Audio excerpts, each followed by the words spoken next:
আওয়ামী লীগ কোন রাজনৈতিক দল নয়, আওয়ামী লীগ সন্ত্রাসী সংগঠন। আওয়ামী লীগ বাংলাদেশের স্বাধীনতার সার্বভৌমত্বের জন্য বাংলাদেশের দিল্লির জন্য আক্রমণকারী দলের নাম হলো খুনি হাসিনার দল আওয়ামী লীগ। এই আওয়ামী লীগের রাজনীতি 36 জুলাই 5 আগস্ট হয়ে গেছে। এই আওয়ামী লীগের দালালদের, খুনি হাসিনার দালালদের যেখানে পাওয়া যাবে সেখানে প্রতিরোধ করে তুলতে হবে। আমরা আজকে 1.5 বছর পরে খুনি হাসিনা এবং তার দূষণের বিচারের দাবিতে আমাদেরকে রাস্তায় নামতে হচ্ছে। আজকে শহীদদের রক্তের উপর যে অন্তর্বর্তীকালীন সরকার গঠিত হয়েছে, তারা গত 1.5 বছরে কি করছে আমরা আজকে জানতে চাই। খুনি হাসিনার যে প্রশাসন, যারা গণহত্যা এবং শিশু হত্যায় সহযোগিতা ছিল, যারা খুন আইনের সহযোগী ছিল, তাদের বিরুদ্ধে কি ব্যবস্থা নিয়েছে এই সরকার, সেটা আজকে আমরা জানতে চাই। আমরা হুঁশিয়ার করতে চাই, খুনি হাসিনার যত দালাল আছে, খুনি হাসিনার খুন আইনগর গণহত্যা এবং শিশু হত্যার যারা সহযোগী আছে, প্রত্যেকের বিচারে স্বাধীন বাংলাদেশে হবে।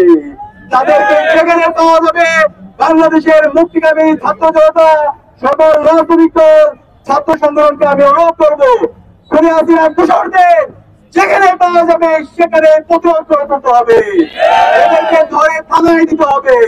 এবং আমরা বলতে চাই, এই খুনি হাসিনার ফাঁসি এই স্বাধীন বাংলাদেশে হবে এবং খুনি হাসিনার যত দোষর আছে প্রত্যেকের বিচারে বাংলাদেশে হবে।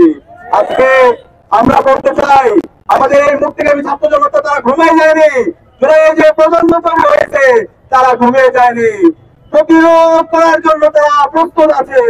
খুনি হাসিনা এবং তার দোষরদের যারা দায় মুক্তি দেওয়ার চেষ্টা করছেন, যে রাজনৈতিক দল হোক, ছাত্র সংগঠন হোক, তিনজনের মধ্যে করে যারা ফ্যাসিবাদের দোষর হিসেবে কাজ করছেন, তাদেরকে হুঁশিয়ার করতে চাই, আপনারা সাবধান হয়ে যান, আপনারা সাবধান হয়ে যান।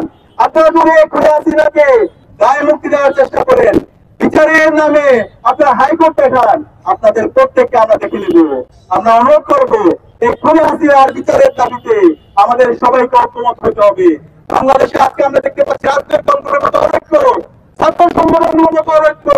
আপনারা এই অনৈক্যকে দূর করে জাতীয় ঐক্য তৈরি করুন। ফ্যাসিবাদের বিরুদ্ধে বাংলাদেশ বিনির্মাণ করার লক্ষ্যে আমাদের সবাইকে ঐক্যবদ্ধ হতে হবে। আমরা আজকে ঢাকা বিশ্ববিদ্যালয়ে প্রত্যেকটা পয়েন্টে পয়েন্টে আজকে আমরা অবস্থান নেব। আমরা দেখতে চাই খুনি হাসিনার দূষণরা যারা ভুক্ত অবস্থা তারা কোথায়, তাদেরকে যেখানে পাওয়া যাবে সেখানে দমন করা হবে।